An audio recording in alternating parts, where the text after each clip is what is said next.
Hello my viewers and welcome back to my channel. Subscribe, like, and don't forget to be part of this conversation by simply sharing your thoughts in the comment section down below. With that said, let's get straight into today's video. Now in this video, we take a look into a thought-provoking speech by Farakhan where he reflects on the legacy of Muammar Gaddafi and the injustices faced by the people of Libya. Now Farakhan's poignant words shed light on the complexities of international relations and the consequences of Western interference in African affairs.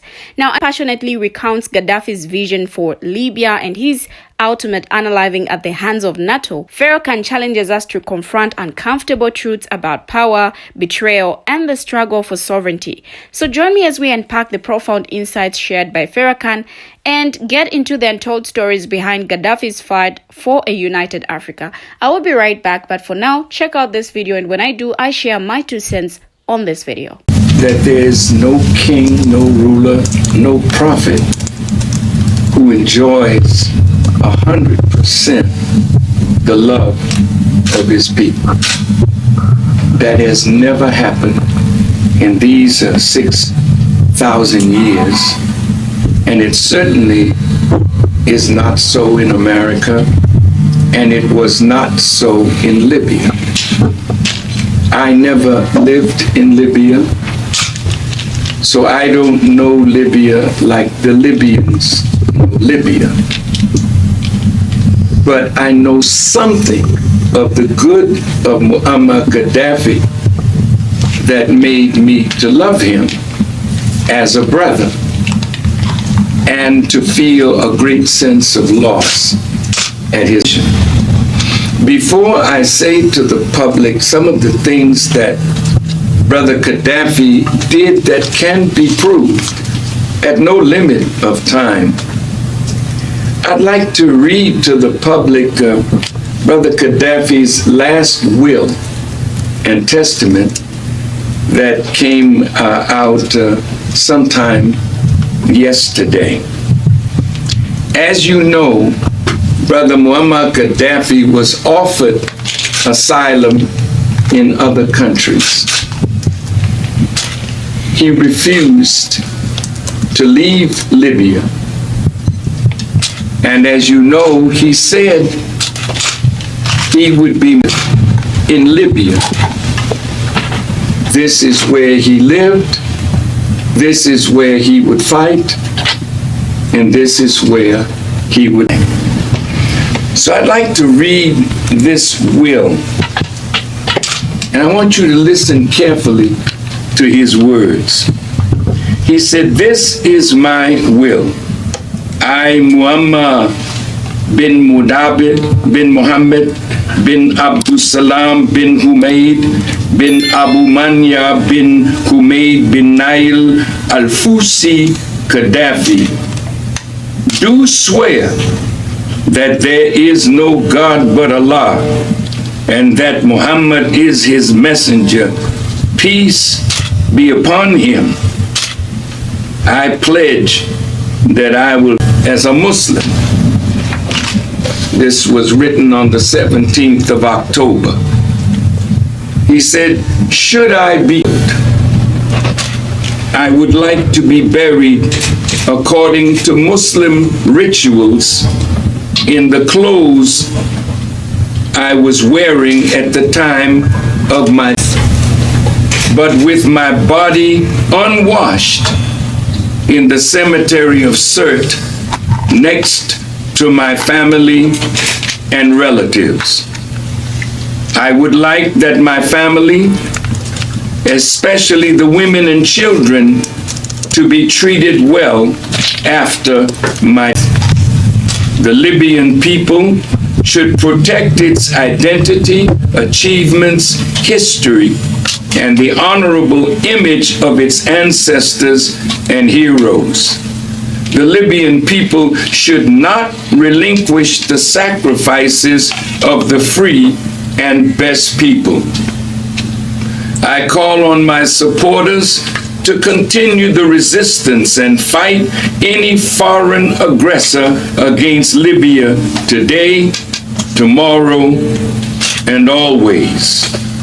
Let the free people of the world know that I could have sold out our cause in return for a secure and stable personal life. I received many offers to this effect, but chose to be at the vanguard of the confrontation as a badge of duty and honor. Even if we do not win immediately, we will provide a lesson to future generations that choosing to protect the nation is an honor, and selling it out is the greatest betrayal that history will forever remember, however they try to portray this. This was the end of his will. He was in a military uniform. He wanted to be buried in the khaki clothes that he was wearing. And of course, you heard the news that they took his body out in the middle of the night.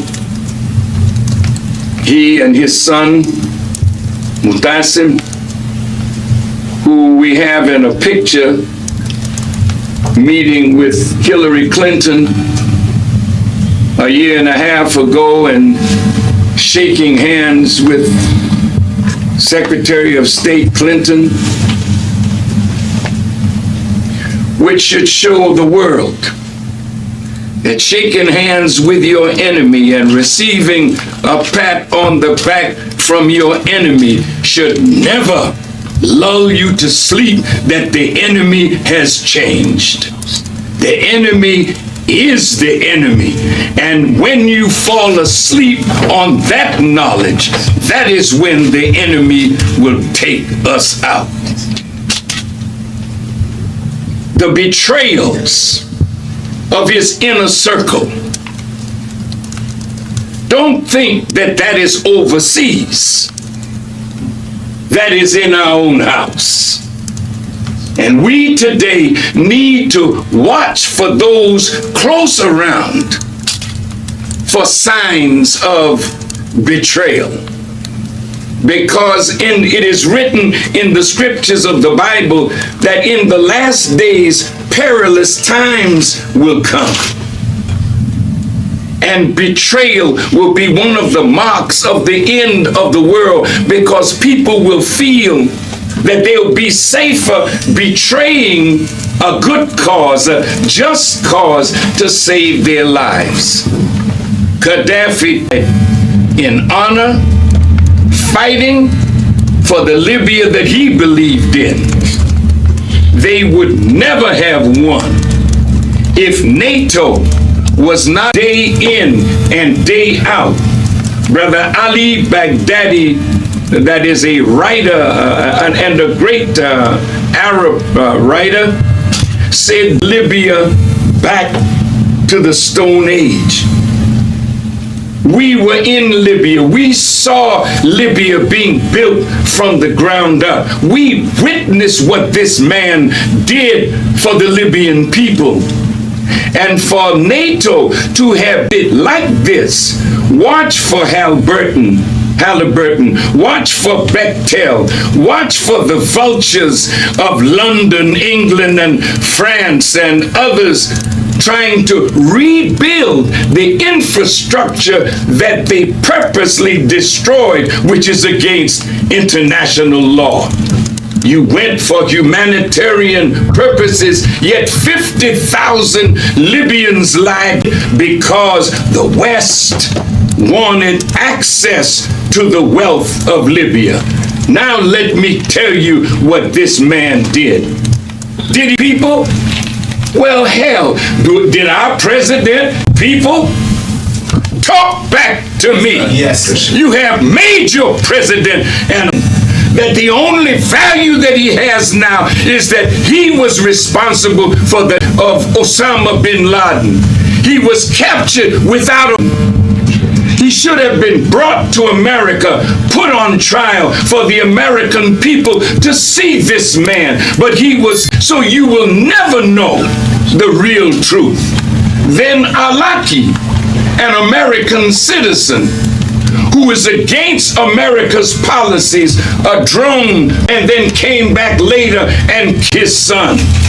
Now Muammar Gaddafi and his sons, like Saddam Hussein and his sons, like, well, what about your sons?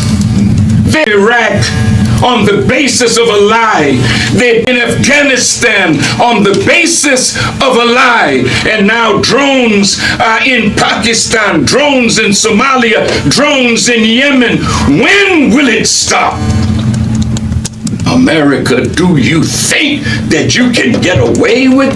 Now look at what this man did.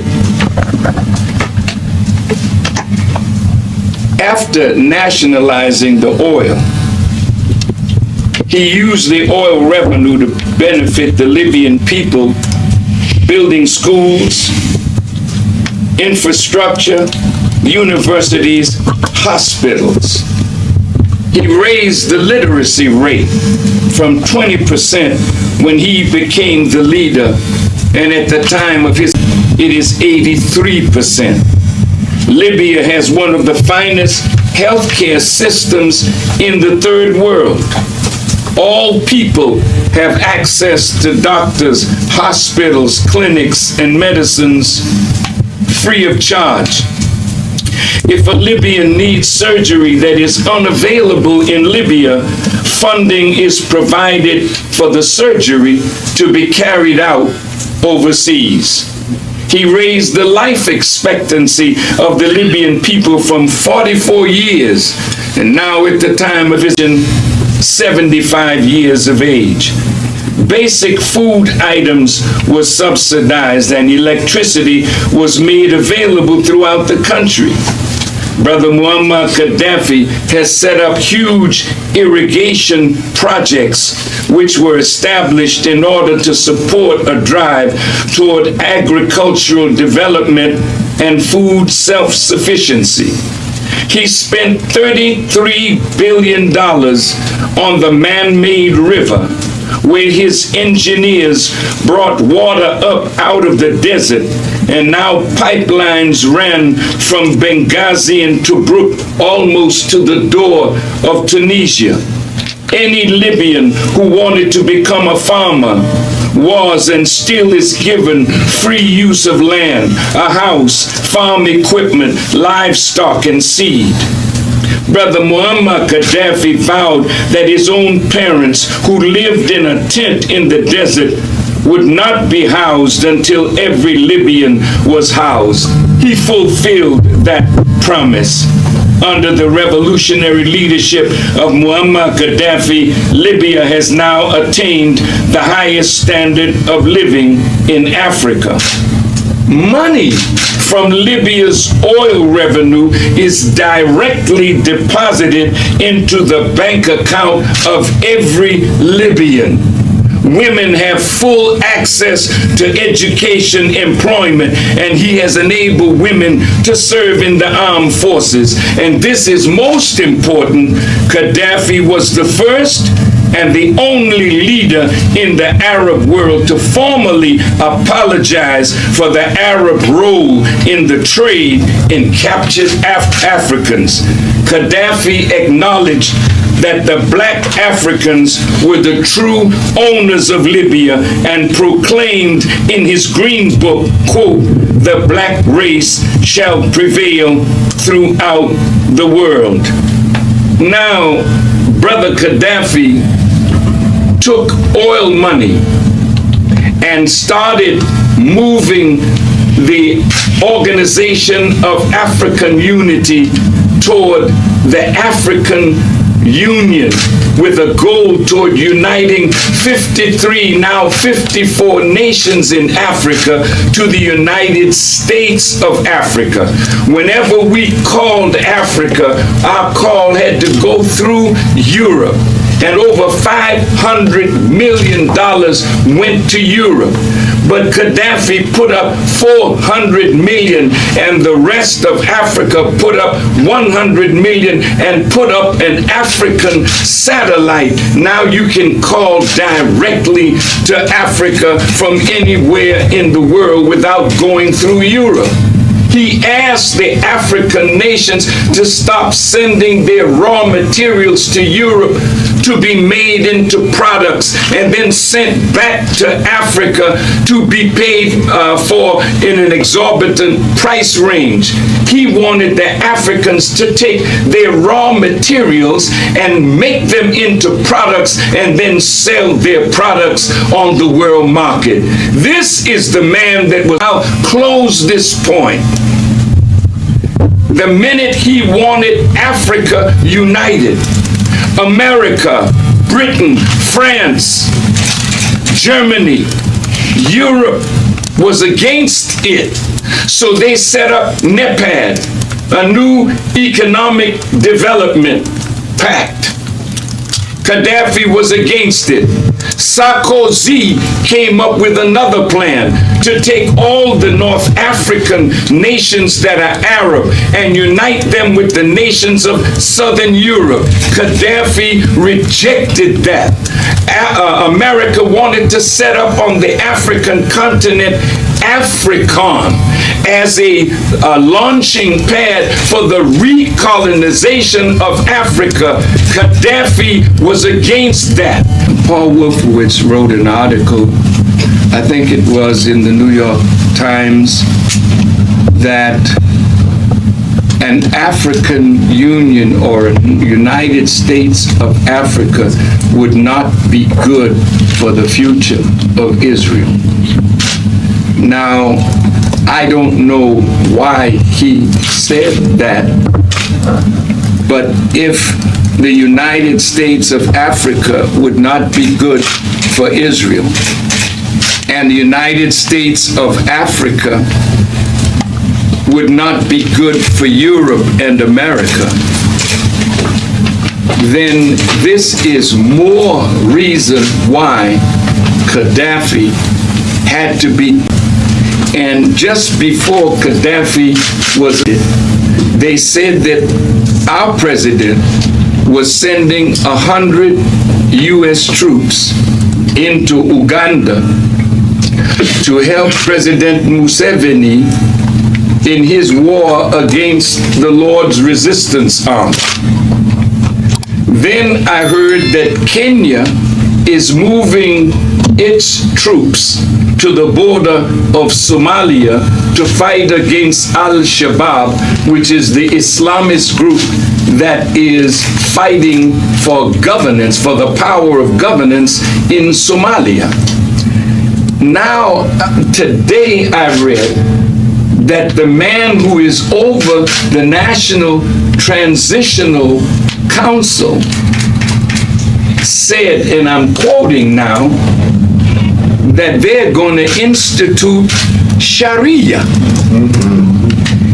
And my God, did you, Gaddafi, to have someone now institute the very thing that you've been fighting against all over the world, and this man, after he has come into some degree of power, tells you that he's going to establish Sharia and the banks will not charge interest on money following Sharia?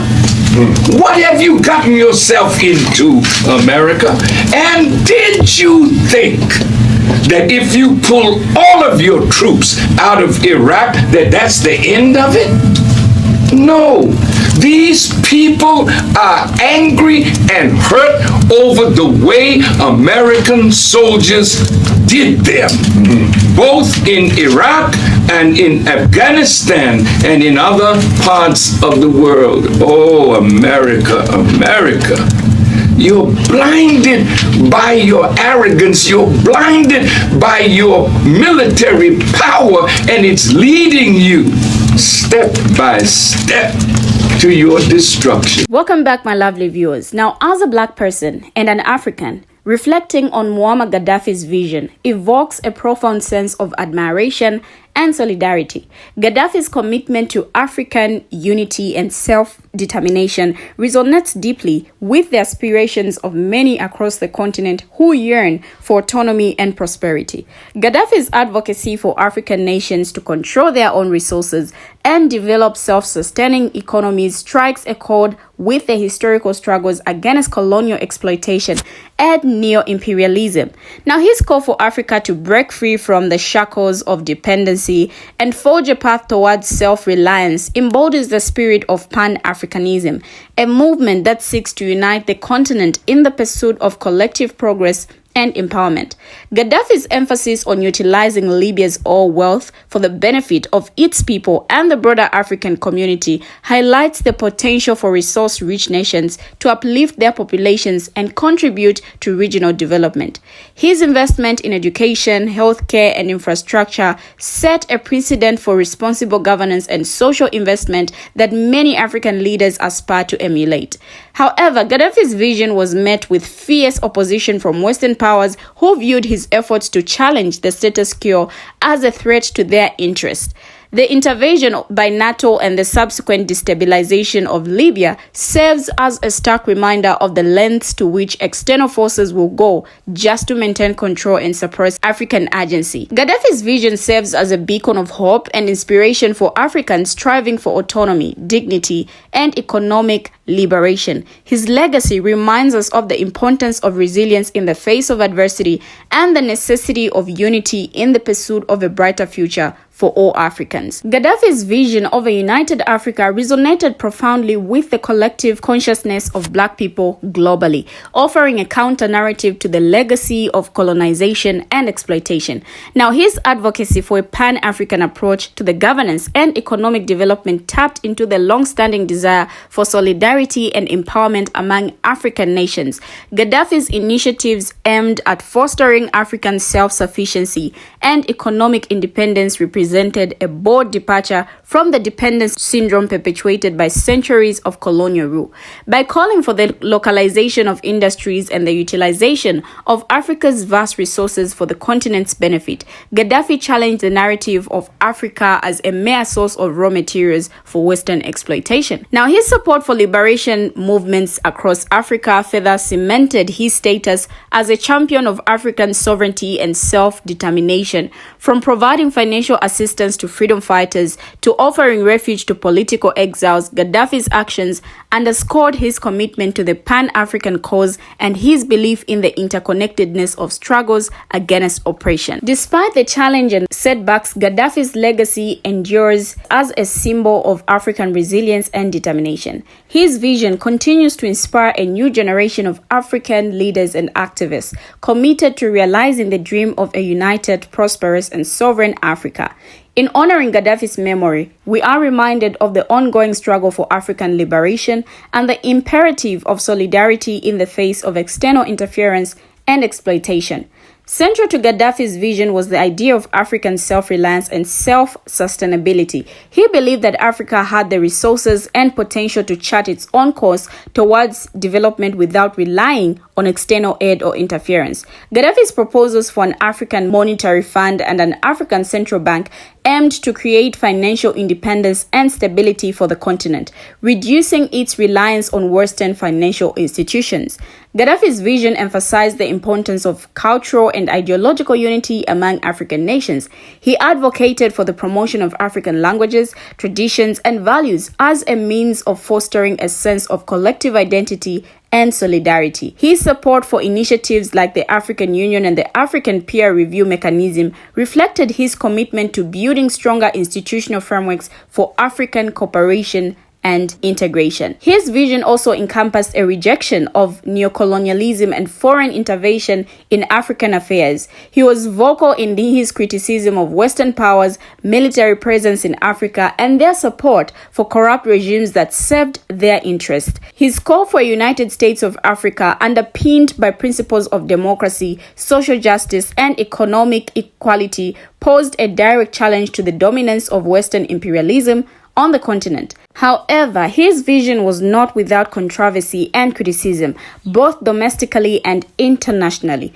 His authoritarian rule and suppression of dissent drew condemnation from human rights organizations and Western governments. His support for militant groups and involvement in regional conflicts fueled tensions within Africa and beyond. Despite these complexities, Gaddafi's vision continues to resonate with many Africans who aspire to reclaim their agency and shape their own destiny. His legacy serves as a reminder of the ongoing struggle for African liberation and the importance of envisioning alternative futures that prioritize the interests and aspirations of the continent's people. Now, speculating on the potential trajectory of Africa had Muammar Gaddafi not been unalived raises thought-provoking questions about the continent's political, economic, and social landscape. His vision for a united and self-sufficient Africa offered a compelling alternative to the prevailing neocolonial dynamics and foreign interference that have historically hindered Africa's development. Had his vision been realized, Africa might have seen greater economic independence and integration. His proposals for an African monetary fund and central bank aimed to strengthen the continent's financial infrastructure, reducing reliance on Western financial institutions and promoting greater fiscal autonomy. Now, this could have facilitated increased investments in infrastructure, education, and healthcare, laying the groundwork for sustainable development across the continent. Moreover, his advocacy for African unity and solidarity could have bolstered efforts to address regional conflicts and promote peace and stability. By fostering stronger ties among African nations, his vision may have provided a platform for resolving disputes through dialogue and cooperation, rather than external intervention or military intervention. In terms of governance, Gaddafi's emphasis on participatory democracy and grassroots empowerment could have catalyzed political reforms across Africa. His rejection of Western-style democracy in favor of a more inclusive and decentralized governance model resonated with many Africans disillusioned with corrupt and authoritarian regimes. This could have paved the way for greater citizen engagement, accountability, and transparency in governance, leading to more responsive and effective leadership. Gaddafi's commitment to African cultural and ideological unity could have fostered a stronger sense of collective identity and pride among Africans. By promoting African languages, traditions, and values, his vision may have countered the pervasive influence of Western cultural hegemony, empowering Africans to reclaim their heritage and shape our own narratives. I feel Africa might have experienced a more concerted effort towards economic liberation and development. Gaddafi's vision of utilizing Africa's vast resources for the benefit of its people could have led to increased investments in key sectors such as infrastructure, agriculture, and technology. By nationalizing Libya's oil industry and advocating for similar measures across the continent, he sought to ensure that Africa retained control over its natural wealth and used it to uplift its citizens. His influence could have extended beyond Libya's borders to inspire other African leaders to pursue policies of economic sovereignty and self-reliance. His calls for African nations to break free from dependence on Western aid and investment resonated with many who saw his defiance of Western powers as a symbol of African resilience and agency. Now, this could have sparked a broader movement towards economic empowerment and regional cooperation, leading to greater economic integration and collective bargaining power on the global stage. In addition to economic considerations, his vision for Africa encompassed broader principles of social justice and equality. His efforts to promote education, healthcare, and social welfare in Libya could have served as a model for other African countries seeking to improve the well-being of their citizens. By prioritizing human development alongside economic growth, he aimed to create a more equitable and inclusive society where all Africans could thrive. His advocacy for African unity and solidarity could have strengthened the continent's position in international affairs. His cause for a unified African voice on the global stage challenged the notion of Africa as a passive recipient of aid and intervention, instead positioning it as a proactive agent of change. Now, this could have led to greater cooperation among African nations on issues such as trade, security, and environmental sustainability, amplifying Africa's influence in shaping the future of the world. These are just my thoughts on this, but what do my viewers have to say about this video? Share your thoughts in the comment section down below. Thank you for watching and see you in my next video.